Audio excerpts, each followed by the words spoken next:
G'day everybody, where's York? Back here for York Talk. Apologies about that, the internet just dropped out, but that's what happens when we go live streaming every now and again, doesn't it? But hey, that's all good. So we're back on live. Just make sure no one rings my mobile because it's going to stop there on our Facebook then. But hey everybody, thank you very much. 1 o'clock every Tuesday, Australian Eastern Standard Time, we come to you with York Talk, everything sales and business. And today we're doing an absolute cracking episode.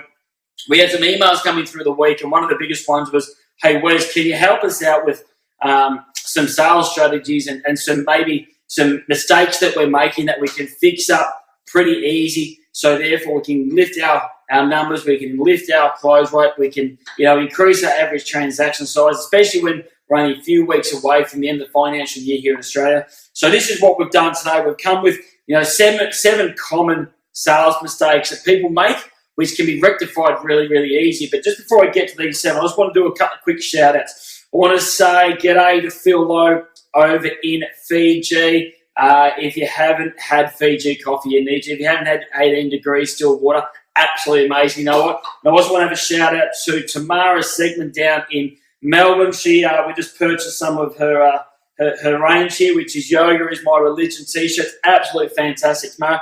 If you want to jump on and check her range out, go to yogajunction.com.au. Get there within 48 hours. Absolutely fantastic. So if you love your fitness and you want some great wear and you want some active wear or you want some street wear, go and jump onto Yoga Junction, some brilliant clothes. My daughter absolutely loves it, so thanks very much, Tamara. So let's go today. So what we're talking about here is 7 mistakes that people commonly make in their sales. And the first one is, it's probably the easiest one. So 80% of salespeople don't actually ask their clients to purchase. And we've done a lot of work on this over the last sort of few months with these recordings here. And, so often salespeople do all the hard work, but when they get to the end, actually ask for the order, they stumble, and this is where they falter. And it's because they're waiting for their clients to say yes instead of actually initiating the actual exchange and the actual purchase. So, there's nothing wrong with putting your hand out and saying, hey, what, can I have your credit card, or welcome to the club, or, hey, here's your new car, or hey, let's get you started in the gym membership today. But what happens is we go through our sales process, and so often we get to the end and salespeople get a bit fearful of asking for that person to purchase their service or their product and actually let them walk away. So, we need to make sure that every single time we ask our clients or our prospects to purchase, and I always sort of put it this way here, in sales we get derived by stats and numbers, so we talk about close rates, and we talk about average transaction size and cancellations if you have rescission periods, etc. in your product and service.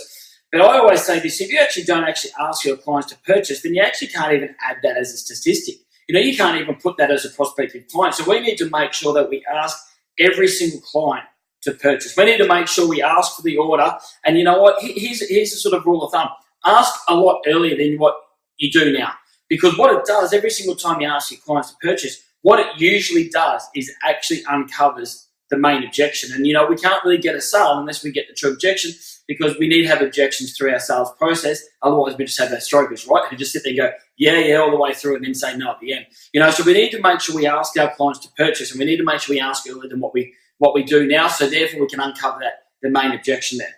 The second point here is, because we're in sales and it's really repetitive, right? We go through our product and service, we go through our pitch, and we do it so often that sometimes we sort of tune off in our minds. So one of the big mistakes salespeople make is when they ask their client a question, they answer the question for them. So instead of allowing their client to speak freely and to give the dialogue and get all the great information, they actually answer the client's questions. And what this does, it actually retracts your clients in. So therefore, they don't give the information up. They don't give you the reasons why they need to purchase your products and service. So because in sales, because I was saying it is repetitive, it's really easy. And I call it, it's easy to get lazy. So therefore, we start to answer the client's questions. And when we need to sit there, we need to go, here's the question I asked. Let me get the answer in full. And then I need to go to the next question. So because we're always thinking 4 or 5 steps ahead, because of the fact that that's the way our brain's wired, as sales consultants, we need to slow down. We need to slow down and make sure we concentrate on task at the same time. So we can tick that box to say we've done that, we've got the answer, and now let's move on. We don't want to answer the client's questions for them, because what it's going to do, it's going to pull them back, and then they're not going to want to even speak anyway. So you're actually giving yourself a massive disservice if you start to answer their questions. That's one of the big mistakes that happens a lot of times when we go through our selling process. The third one is salespeople tend to talk far too much and listen less. We need to swap around, and everyone's heard the rule. You got 2 ears and 1 mouth, and use them in that percentage. But it's really easy for a sales consultant, because of the fact that we know all about our service and our products, etc. We want to give them all the information, but we need to make sure that we ask it in questions. We need to make sure we have questions all the way through. We need to get our clients to feel as though they develop your product or service to suit them. And the only way we can do that is by listening a lot. We've got to cut the amount that we talk in half, and we need to involve our clients in that other half. And when you do that, your close rate's going to go through the roof. So we need to, just understand your sales process. So therefore, you're really getting your clients involved through the entire sales process. At the end of the day, if we're, go back to the second point there, if we're answering the client's questions, then we're talking too much. So the second point and the third point here, to me, kind of blends in together. We need to listen more. We need to ask our clients more questions and more open-ended questions, so we can get that dialogue and get that information, so therefore we know how to present our product and service. But when we get to our product and service part of our sales process, that one of the mistakes here is we don't ask questions. All we do is make statements and explain how great our product and service is, instead of asking those questions, talking less, and getting them involved. So have a look through your sales process, especially in your product part, or in, when explaining your service, and have a look to see how many questions you can incorporate instead of making the actual statements. The fourth one is sales consultants don't get as much commitment as they should. So, I've got one of our sales director, Mike Demetrio, who's probably on listening. He listens most weeks. He talks about compliance versus commitment. And to me, that's really critical. A lot of times when a sales agent, they feel they're getting commitment, but really all they're getting is compliance. They're actually not shutting those doors through that sales process. So actually when they get to the end, they know they're going to be talking about the money and, when the order is going to be taken, etc. So we need to make sure that we have those commitment questions at the end of every step of your sales process. So we need to really shut those doors and lock those doors. And we need to really be mindful that when we get those commitments, they're true commitments. We don't want to just get compliance. And Mike does an absolute fantastic training on this one here, but we need to make sure we get that commitment and not getting compliance, because if we get compliance, or kept the doors far ajar, wide, they're still wide open, and that's going to come back and bite us in the ass when we ask these clients or your prospects to purchase. The next thing we want to look at is so often that they don't create the value. We don't get the sizzle. And the reason why we don't get the sizzle is because in our minds, we're bored, because we do it so often. So we need to make sure that every single time we're in our sales process, we get our clients on the phone, or we have our clients in front of us, or we need to be excited. We need to have enthusiasm. We need to have a lot of fun. So we need to make sure that whatever you need to make sure your head's on. You need to make sure that you're enthusiastic. And I don't care if you've been selling for 60 years; it doesn't matter. We need to make sure that it's our client's first time that they've seen our sales process, or it's the first time that they've seen your product and service. So we need to have that enthusiasm. We're going to have that fun. We need to make sure we get that sizzle. We need to get them well above that buying line. So therefore, when we ask them to purchase, we're going to have a high order. We're going to have, we're going to be able to move heaps of units, because we're going to get them emotionally involved, not just logically involved. So we need to sizzle our clients. We need to make sure we understand why our client needs the product and service that you're selling, and then we need to incorporate that and sizzle it and have fun and have energy and enthusiasm, and that's going to lift them across that buying line. The next one here, so this is number 6 now. They all start to tie together, right? So sales agents, especially when they're going through a lack of confidence period, they're scared of the objections. So this is why they don't ask to purchase, because they're scared of getting the no. But here's the thing, you're going to get the no anyway, so we may as well ask for the order. But the thing is, they're scared of the objections that might come up. So here's what I always say.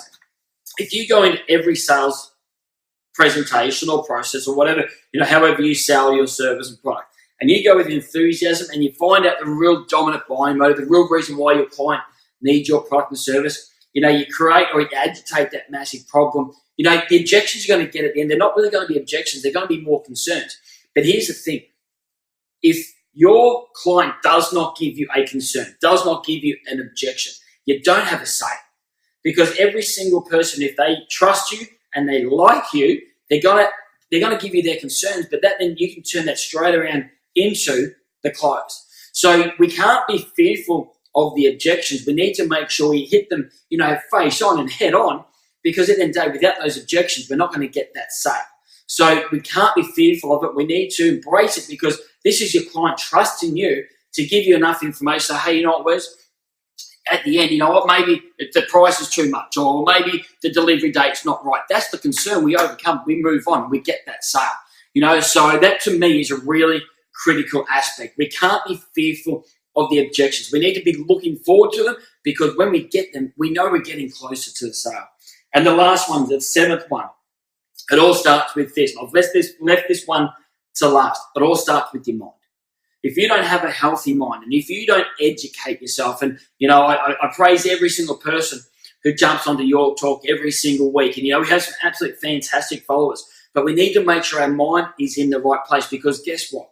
Sales is a tough sport. It's really easy when your confidence is low to reduce your close rate. But when your confidence is high, we know that there's a massive piece in sales, so we need to make sure our mindset's right. We need to educate ourselves.